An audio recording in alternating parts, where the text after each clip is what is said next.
Om Shanti. Good morning. आज 29 April 2026। সাকার বাপদাদার মধুর মহাবাক্য। বাপদাদা বলছেন, মিঠে মিঠে বেচ্চে, পতিত জগৎ থেকে সম্পর্ক ছেদ করে এক বাবার সাথে বুদ্ধিযোগকে যুক্ত করো, তাহলে মায়ার কাছে হার হবে না। আজকের মূলের প্রশ্ন, সমর্থ বাবা, শক্তিশালী বাবা সাথে থাকা সত্ত্বেও যজ্ঞে এত বিঘ্ন সৃষ্টি হয় কেন? এর কারণ কি? উত্তর, এইসব বিঘ্ন তো ড্রামা অনুসারে পড়তেই হবে, কেননা যজ্ঞে অসুররা বিঘ্ন সৃষ্টি করেছিল বলেই তো পাপের ঘোড়া ভরেছিল। এতে বাবা কিছু করতে পারেন না, এটা তো ড্রামাতেই রয়েছে। বিঘ্ন পড়তেই হবে, কিন্তু বিঘ্ন দেখে তোমরা ঘাবড়াবে না। এটা সিনেমা, পৃথিবীর স্টেজে চলছে। সিনেমাতে তো এই সিন থাকতেই হবে, তা না হলে সিনেমা তো সুন্দর হবেই না। তো সিনেমাতে যেমন থাকে শেষের দিকে ভিলেন আর হিরোর মধ্যে প্রচণ্ড পরিমাণে লড়াই, তারপর হিরো জিতে যায়। তো এছাড়া তো নাটক সুন্দরই লাগবে না, সম্পূর্ণও হবে না। তো এখন ভিলেন আর হিরোর, শুভ আর অশুভর লড়াই, ধর্ম আর অধর্মের লড়াই। তো সেখানে ধর্ম জিতবে, তবেই তো সিনেমাটা সুন্দর লাগবে, নাটকটা সুন্দর লাগবে। তাই আমরা জানি সত্যযুগ আসবেই, সবসময় রাত থাকতে পারে না, দিন আসবেই। তো এখানে ঘাবড়ানোর কোনো কিছুই নেই। অভিনয় করছি, অভিনয় শেষ হবে, আমরা জিতবো, সত্যযুগ আসবে, অন্ধকার মিটবে, আলো ফুটবে। এটা প্রকৃতির নিয়ম, এটা প্রকৃতির নিয়মে হবেই। তো এক একটা সিন, যেমন একটা দিনের ভোর থেকে শুরু করে এক একটা সেকেন্ড পার হয়, তো সেরকম পৃথিবী স্টেজে সত্যযুগ, ত্রেতাযুগ, দাপর যুগ, কলিযুগ, সঙ্গম যুগ পার তো হবেই, সেকেন্ড বাই সেকেন্ড। তো সকাল আবার আসবেই, এখানে ঘাবড়ানোর কোনো কথাই নেই। আজকের মুরলির প্রথমে গীত বেজেছে মাতাকে আর পিতাকে। ওম শান্তি। বাচ্চারা অসীম জগতের পিতার নির্দেশ শুনেছে, পিতার ফরমান শুনেছে। এই জগতের যারা মাম্মা আর বাবা রয়েছেন, তাদের সাথে তোমাদের যে সম্বন্ধ, তা হলো দেহের সাথে সম্বন্ধযুক্ত। কেননা সবার প্রথমে মা, তারপর বাবার সাথে সম্বন্ধ যুক্ত হয়, তারপর ভাই, বন্ধু ইত্যাদি হয়। তো অসীম জগতের বাবার কথা হলো এটাই, জগতে এই যে মাতা পিতা রয়েছেন, তাদের সাথে বুদ্ধিযোগকে ছিন্ন করো।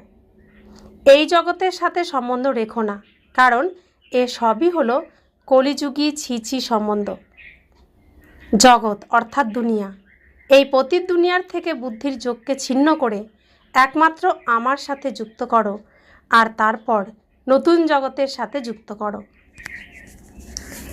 কারণ এখন তোমাকে আমার কাছে আসতে হবে কেবল সম্বন্ধ যুক্ত করা, আর কোনো কিছু নয়, আর কোনো কষ্টই নেই। বাবা লৌকিক দিয়ে পারলৌকিককে বোঝাচ্ছেন কত সুন্দরভাবে। এই সময় ব্রহ্মার দ্বারা শিব বাবা সৃষ্টি রচনা করছেন।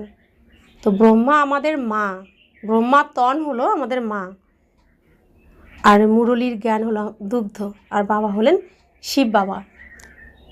তো প্রথমে সম্পর্ক কার সাথে হয়? মায়ের সাথে। তাই ব্রহ্মা মায়ের সাথে আমাদের প্রথমে সম্পর্ক হয়, ব্রহ্মা মায়ের দ্বারা, তারপর শিব বাবা পিতাকে আমরা জানতে পারি।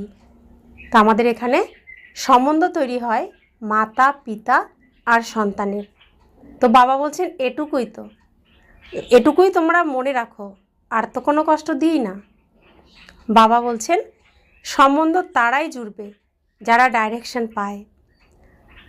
সত্যযুগে সম্বন্ধ প্রথমে ভালো হয়, শতপ্রধান, তারপর নিচে নামতে থাকে, তারপর যে সুখের সম্বন্ধ সেটা আস্তে আস্তে কমে যেতে থাকে। এখন তো একেবারেই এই পুরানো দুনিয়ার থেকে সম্পর্ক ছিন্ন করতে হয়। বাবা বলেন আমার সাথে সম্পর্ক যুক্ত করো, শ্রীমত অনুসারে চলো, আর যা কিছু দেহের সম্বন্ধ রয়েছে সে সব কিছুকে ত্যাগ করো। বিনাশ তো হতেই হবে। বাচ্চারা জানে বাবা, যাকে পরমপিতা পরমাত্মা বলা হয়, তিনিও ড্রামা অনুসারে সার্ভিস করেন। তিনিও ড্রামার বাঁধনে বাঁধা। মানুষ তো মনে করে তিনি সর্বশক্তিমান। যেমন শ্রীকৃষ্ণকেও সর্বশক্তিমান মনে করে, তাকে সুদর্শন চক্র দিয়েছে। তারা মনে করে তার দ্বারা সে গলা কেটেছিল, কিন্তু এটা তারা বুঝতে পারে না যে দেবতারা হিংসার মতো কাজ কিভাবে করবে, তা তো তারা করতে পারে না। দেবতাদের জন্য বলা হয় অহিংসা পরম ধর্ম ছিল। তাদের মধ্যে হিংসা কোথা থেকে এলো? যার যা মনে হয়েছে বসে লিখে দিয়েছে। ধর্মের কতই না গ্লানি করেছে। বাবা বলেন, এই সব শাস্ত্রগুলিতে সত্য তো মাত্র আটাতে যেটুকু লবণ দেওয়া হয় ততটুকুই। এটাও লিখেছে যে রুদ্র জ্ঞানযজ্ঞ রচিত হয়েছিল। সে যজ্ঞে অসুররা বিঘ্ন সৃষ্টি করত, অবলাদের উপরে অত্যাচার হতো। সে কথা তো ঠিকই লেখা হয়েছে। এখন তোমরা বুঝতে পারো যে শাস্ত্রগুলির মধ্যে সত্য কতটুকু রয়েছে আর বানানো হয়েছে কতটা। ভগবান নিজে বলেন, এই রুদ্র জ্ঞানযজ্ঞে বিঘ্ন অবশ্যই আসবে। ড্রামাতেই সেটা রয়েছে। এমন নয় যে পরমাত্মা সাথে রয়েছেন, তিনিই বিঘ্নকে দূরে সরিয়ে দেবেন। এতে বাবা কি করবেন? ড্রামাতে রয়েছে যখন, তখন তো হবেই। এই সব বিঘ্ন আসবে, তবেই তো পাপের ঘোড়া ভরবে, তাই না? বাবা তোমাদেরকে বোঝান, ড্রামাতে যেটা রয়েছে সেটা তো হতেই হবে। অসুররা বিঘ্ন অবশ্যই সৃষ্টি করবে। আমাদের রাজধানী যে স্থাপন হচ্ছে, আধা কল্প মায়ার রাজ্যে মানুষ কত তমপ্রধান বুদ্ধি ভ্রষ্টাচারী হয়ে যায়, তারপর তাকে শ্রেষ্টাচারী বানানো তো বাবার কাজ, তাই না? আধা কল্প লাগে ভ্রষ্টাচারী হতে, তারপর বাবা 1 সেকেন্ডে শ্রেষ্টাচারী বানান। নিশ্চয় হতে কি কখনো সময় লাগে? এমন অনেক ভালো ভালো বাচ্চারা রয়েছে যাদের সাথে সাথে নিশ্চয় হয়ে যায়, এই মুহূর্তে প্রতিজ্ঞা করে। কিন্তু মায়াও তো কম পালোয়ান না। মনের মধ্যে কিছু না কিছু ঝড় ঝঞ্ঝার সৃষ্টি করবেই। পুরুষার্থ করতে হবে যে সেসব যেন কর্মনাতে না আসে। সকলেই পুরুষার্থ করছে, কর্মাতীত অবস্থা এখনও হয়নি, তাই কর্মেন্দ্রিয়ের দ্বারা কিছু না কিছু হয়ে যায়। কর্মাতীত অবস্থা পর্যন্ত পৌঁছানোর পথে বিঘ্ন তো অবশ্যই আসবে। বাবা তোমাদেরকে বুঝিয়েছেন, পুরুষার্থ করতে করতে শেষে গিয়ে কর্মাতীত অবস্থা হয়, তখন তো এই শরীর আর থাকবে না।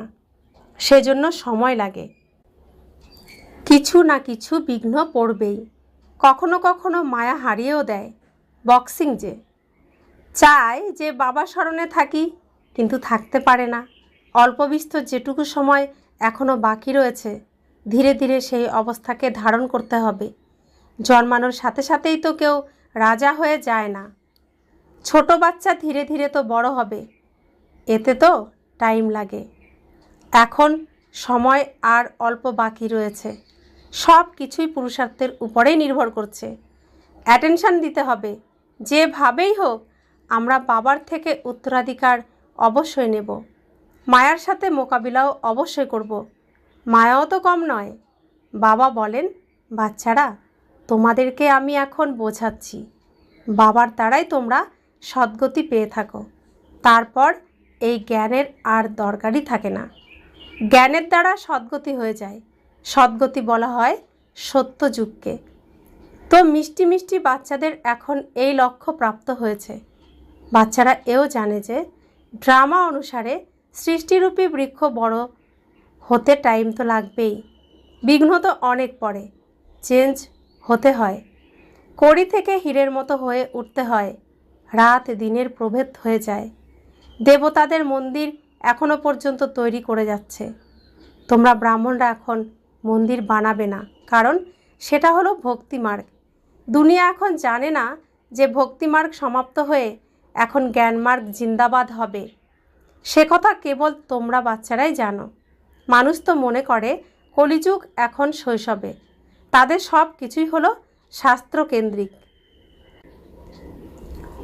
বাবা বসে, বাচ্চারা, তোমাদেরকে সকল বেদের শাস্ত্রের রহস্যকে বুঝিয়ে দিচ্ছেন। বাবা বলেন, এখনো পর্যন্ত তোমরা যা কিছু পড়েছ সে সব ভুলে যাও। তার দ্বারা কারো সদ্গতি হয় না। হ্যাঁ, কেবল স্বল্পকালের জন্য একটু সুখ পাওয়া যায়, সদাই সুখই সুখ পাওয়া যায় এমন হবে না। এসব হলো ক্ষণভঙ্গুর সুখ। মানুষ দুঃখের মধ্যে থাকে, তারা এটা জানে না যে সত্যযুগে দুঃখের নামও থাকে না। মানুষ তো সেখানকার বিষয়ে বলে থাকে যে সেখানে কৃষ্ণপুরীতে কংস ছিল, এই ছিল, ওই ছিল, শ্রীকৃষ্ণের জন্ম কারাগারে হয়েছিল, নানান কথা লিখে দিয়েছে। শ্রীকৃষ্ণ হলো স্বর্গের প্রথম প্রিন্স, সে কি কোনো পাপ করেছিল? এসব হলো গল্প গাথা। এসবের সত্যতা তোমরা এখন বুঝতে পারো যখন বাবা তোমাদেরকে সত্যটা বলেন। বাবাই এসে সত্যখণ্ড স্থাপন করেন। সত্যখণ্ডে কতই না সুখ ছিল, মিথ্যাখণ্ডে কত দুঃখ, এসব মানুষ ভুলে গেছে। তোমরা জানো যে আমরা শ্রীমতের আধারে সত্যখণ্ড স্থাপন করে তার মালিক হব। বাবা বাচ্চাদেরকে বোঝান, এইভাবে শ্রীমত অনুসারে চললে তোমরা উচ্চ পদ প্রাপ্ত করতে পারবে। বাচ্চারা এটা জানে যে আমাদেরকে এই ঈশ্বরীয় পড়াশোনা করে সূর্যবংশী মহারাজা মহারানী হতে হবে। সকলের মনের ইচ্ছা তো এটাই থাকে, উচ্চ পদ পাওয়ার। সকলে তার জন্য পুরুষার্থ করে। প্রকৃত ভক্ত যেখানেই যাবে সাথে করে তার প্রভুর ছবি বা মূর্তি নেবেই, আর বারে বারে তার ইষ্টকে স্মরণ করবে। বাবাও বলেন, ত্রিমূর্তির ছবি তোমরা সাথে রাখলে বারে বারে স্মরণে আসবে। বাবার দ্বারা আমরা সূর্যবংশী ঘরানাতে যাব। ভোরবেলা উঠেই চোখ সেদিকেই পড়বে, এও এক প্রকারের পুরুষার্থ। বাবা মত দেন যে ভালো ভালো ভক্তরা পুরুষার্থ করে চোখ খুললেই যাতে শ্রীকৃষ্ণের কথা স্মরণে আসে, সেজন্য ছবি সামনে রাখে। তোমাদের জন্য তো আরও সহজ। যদি সহজে স্মরণে না আসে, মায়া হয়রান করে, তখন এই ছবি সাহায্য করবে। শিব বাবা আমাদেরকে ব্রহ্মার দ্বারা বিষ্ণুপুরীর মালিক বানাচ্ছেন। আমরা বাবার দ্বারা বিশ্বের মালিক হতে চলেছি। এইভাবে স্মরণ করলেও অনেক সাহায্য হবে। যে বাচ্চারা মনে করে যে মাঝে মাঝেই স্মরণ করতে ভুল হয়ে যায়, তাদের উদ্দেশ্যে বাবার রায় হলো চিত্র সামনে রেখে দাও, তাহলে বাবা এবং উত্তরাধিকার দুই স্মরণে আসবে। কিন্তু ব্রহ্মাকে স্মরণ করতে হবে না। বিয়ের সম্বন্ধ ঠিক হয়ে গেলে তখন কি আর কেউ দালালকে স্মরণ করে? ঘটককে কেউ স্মরণ করে? তোমরা বাবাকে খুব ভালো করে স্মরণ করলে বাবাও তোমাদেরকে স্মরণ করবেন। স্মরণের দ্বারাই স্মরণ প্রাপ্ত হয়। এখন তোমরা তোমাদের প্রিয়তমের অকুপেশনকে জানো। শিবের তো অনেক ভক্ত, শিব শিব বলতেই থাকে, কিন্তু সেটা তো হলো ভুল। শিব, কাশী বিশ্বনাথ, তারপরে গঙ্গা বলে দেয়, জলের ধারে গিয়ে বসে পড়ে। এটা বোঝে না যে জ্ঞানের সাগর হলেন বাবা। বেনারসে অনেক ফরেনার্স আসে দেখার জন্য, বড় বড় ঘাট রয়েছে সেখানে, তবুও বাবার মন্দির তাদেরকে আকৃষ্ট করে। সবাই ওনার কাছে যায়। মন্দির তো কারো কাছে যাবে না, মন্দিরের দেবতাই আকৃষ্ট করে। শিব বাবার আকর্ষণও আকৃষ্ট করে তাদেরকে। নম্বর 1 হলেন শিব বাবা, তারপর সেকেন্ড নম্বরে হলেন এই ব্রহ্মা, সরস্বতী তথা বিষ্ণু, বিষ্ণু তথা ব্রহ্মা, ব্রাহ্মণ তথা বিষ্ণুপুরীর দেবতারা, বিষ্ণুপুরীর দেবতারা তথা ব্রাহ্মণ। এখন তোমাদের কাজই হলো এটা। আমরাই ব্রাহ্মণ থেকে দেবতা হচ্ছি, তাহলে অন্যদেরকেও রাস্তা বলে দিতে হবে। অন্যরা তো জঙ্গলের পথ দেখায়, কিন্তু তোমাদেরকে জঙ্গল থেকে বের করে বাগানে নিয়ে যাওয়া হয়। শিব বাবা এসে কাঁটার থেকে ফুলে পরিণত করেন। তোমরাও এই কাজ করে থাকো। এই সব বিষয় একমাত্র তোমরাই জানো। কোনো রাজধানী তো নেই যে তাদেরকে তোমরা বোঝাবে। কথিত আছে পাণ্ডবদের 3 পা পৃথিবীও মিলছিল না। শক্তিশালী বাবা তাদের সাথে ছিলেন। তাই তাদেরকে বিশ্বের বাদশাহী প্রাপ্ত করান। এখনও সেই পার্টটাই প্লে হবে, তাই না?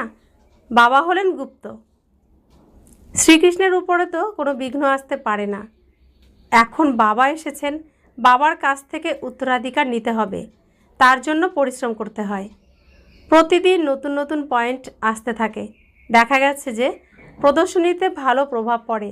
বুদ্ধি বের করে দেখতে হবে যে প্রদর্শনীর দ্বারা ভালো প্রভাব পড়ে নাকি প্রজেক্টরের দ্বারা। প্রদর্শনীতে বোঝালে চেহারা দেখে বোঝা যেতে পারে। যখন বুঝতে পারে যে গীতার ভগবান হলেন শিব বাবা, তখন বাবার থেকে উত্তরাধিকার নেওয়ার পুরুষার্থ করতে হবে। তার জন্য 7 দিন দিতে হবে। এ কথা লিখে দাও, না হলে বাইরে গেলেই মায়া সব ভুলিয়ে দেবে। তোমাদের বুদ্ধিতে এসে গেছে আমরা 84 চক্র পরিক্রমা করেছি, এখন আমাদেরকে ফিরে যেতে হবে। তমপ্রধান থেকে শতপ্রধান হতে হবে। এই চিত্র তো অবশ্যই সাথে থাকা চাই। খুব ভালো চিত্র। বিল্লাদের মতো যারা বিত্তশালী আছেন তারাও জানে না যে এই লক্ষ্মীনারায়ণ এই রাজ্যভাগ্য কখন আর কিভাবে প্রাপ্ত করেছিলেন। তোমরা জানলে তোমাদের তো অত্যন্ত খুশি হওয়ার কথা। লক্ষ্মীনারায়ণের চিত্র সাথে নিয়েই সাথে সাথেই কাউকে বোঝাতে পারবে যে এনারা এই পথ কিভাবে পেয়েছিলেন। এই সব কথা বুদ্ধি দিয়ে বোঝার এবং অন্যদেরকে বোঝানোর মতো। লক্ষ্য তোমাদের অনেক উচ্চ। যে যেমন টিচার সে তেমন সার্ভিস করে থাকে। কে কে কোন কোন সেন্টারকে কিভাবে সামলাচ্ছেন নিজের নিজের স্থিতি অনুযায়ী বাবা সেটা দেখেন। নেশা তো সকলের রয়েছে, কিন্তু বিবেক বলে যে বোঝাবে সে যত সুবুদ্ধিসম্পন্ন হবে সে সেবাও তত ভালো করবে। সবাই তো সুচতুর হতে পারে না। সব জায়গার জন্য একরকম টিচার তো হওয়া সম্ভব নয়। কল্প পূর্বে যেমন চলেছিল তেমনই চলছে। বাবা বলেন তোমরা তোমাদের অবস্থাকে স্থির করার পুরুষার্থ করে যাও। এ হলো কল্পের ব্যাপার। এটাই দেখা যায় যে কল্পপূর্বের মতোই প্রত্যেকের পুরুষার্থ চলছে। যা কিছুই ঘটে আমরা বলে থাকি কল্প পূর্বেও এমন ঘটেছিল। তাতে মনে খুশিও বজায় থাকে, শান্তিও। বাবা বলেন কর্ম করার সময় বাবাকে স্মরণ করতে করতে কাজ করো। বুদ্ধির যোগ সেখানে বাবার সাথে ঝুলে থাকলে অনেক অনেক কল্যাণ হবে। যে করবে সেই পাবে। ভালো করলে ভালো পাবে। মায়ার মতে চলে সবাই খারাপই করে এসেছে। এখন তোমাদের প্রাপ্ত হয় শ্রীমত। ভালো করলে ভালোই হবে।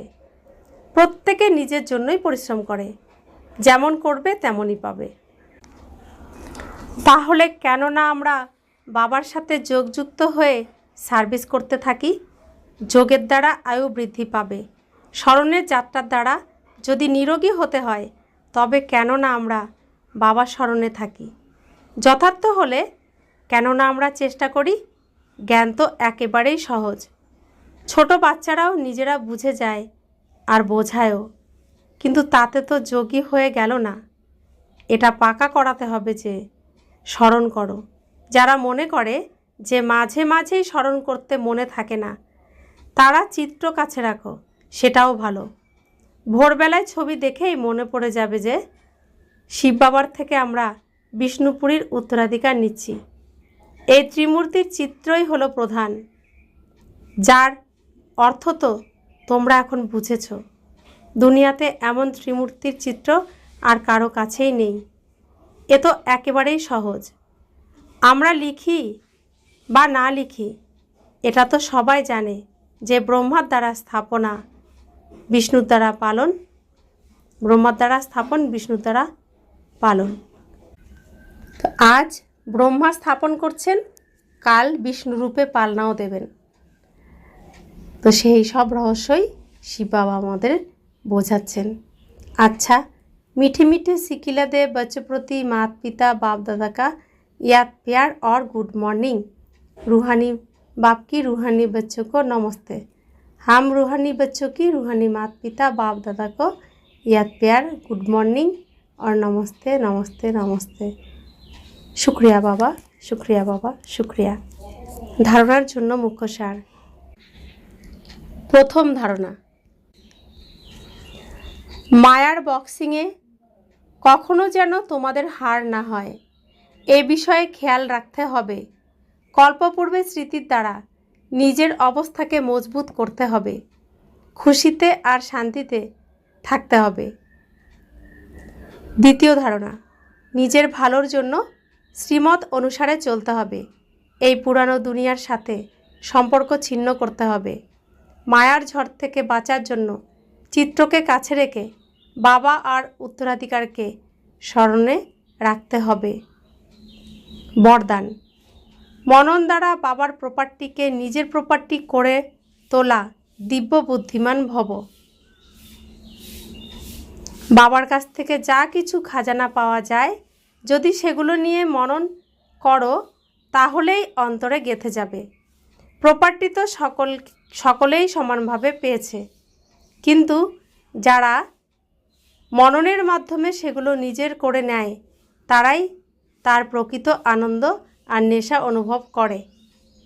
সেজন্যই বলা হয়, নিজেরটা নিজে ঘুটলেই তবে নেশা চড়ে, নিজের চেষ্টায় আত্মস্থ করলেই ফল পাওয়া যায়।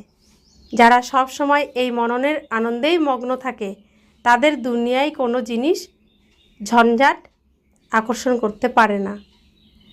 তারা স্বাভাবিকভাবেই দিব্য বুদ্ধির বরদান লাভ করে। স্লোগান, মনের বিভ্রান্তি সমাপ্ত করার জন্য নির্ণয় শক্তিকে বৃদ্ধি করো। অব্যক্ত ইশারা, মহান হওয়ার জন্য মধুরতা এবং নম্রতার গুণ ধারণ করো। এমনটা কখনো মনে করবে না যে আমরা তো সব সময় নত হই, কিন্তু আমাদের কোনো মান নেই। আর যারা মাথা নত করে না, মিথ্যা বলে, তাদেরই বেশি প্রতিপত্তি, তাদেরই বেশি মান, সেটা নয়। এটা কেবল অল্প সময়ের জন্য, কিন্তু তোমরা দূরদর্শী বুদ্ধি রাখো। এখানে যত বেশি নত হবে, অর্থাৎ নম্রতার গুণ ধারণ করবে, তো সম্পূর্ণ কল্প জুড়েই সমস্ত আত্মা তোমাদের সামনে নমস্কার জানাবে। সত্যযুগ ত্রেতায় রাজাদের সম্মানে কাঁধ নিচু করে নয়, বরং মন থেকে নত হবে, এবং দাপর যুগে ঘাড় নিচু করবে। তো বাবা আমাদেরকে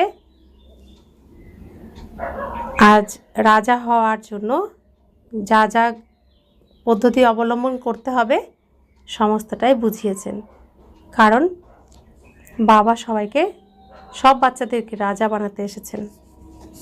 তো এখন রাজার বা রানীর যে সাজগোজ, সেই সাজগোজ সম্পন্ন হতে যাচ্ছে, তাই লাস্টের দিকে সাজ বাবা এখন সাজাচ্ছেন।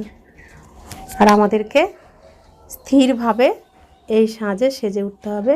বাবা স্বয়ং নিজে হাতে করে আমাদেরকে সাজাচ্ছেন, আমি আত্মাকে সাজিয়ে তুলছেন। তো এখন আমার কর্তব্য সুন্দরভাবে সেজে ওঠা। ওম শান্তি।